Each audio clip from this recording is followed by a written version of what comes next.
Good evening, good morning sa ibang lugar. Good afternoon dito sa Pinas ngayon. Sisilip ko lang po ang aking mga halaman dito po sa aming bahay. Yan. Ito po, mayroon akong minarkot. Yan. Puno po ito ng dalandan. Ito po, dalawa. Ito tatlo. Okay. Sana makaugat.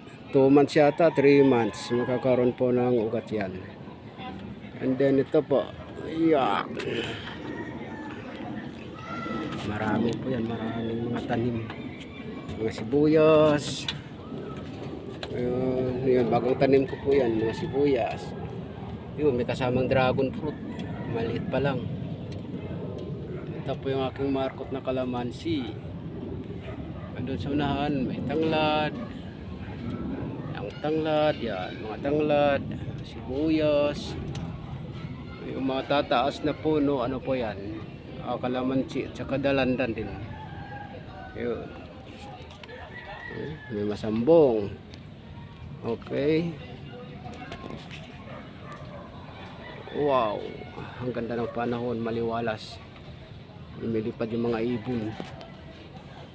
Yun. Diba?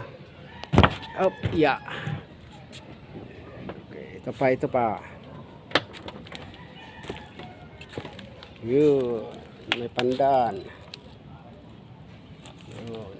Pandan yung pandan. And then mga malunggay. Yun, tumubo na yung malunggay. Pinutol ko nakarang linggo. Tumubo na. Okay. Maliban sa mga halaman, mayroon din mga bulaklak. Ito roses. Medyo madilim. Yan. Roses. Wala nang bulaklak. Ubos na patay. Ayun, may naiwan pa.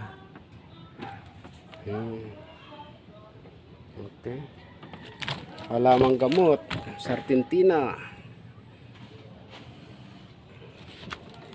Mayroon ding luyang dilaw.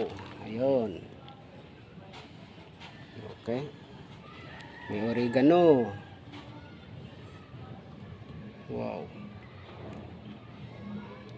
Yan po ang tanim ko dito sa bahay namin.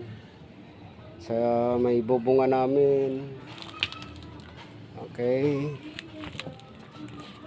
Bye-bye. Salamat sa panood. Thank you very much. Yan po mga kapitbahay.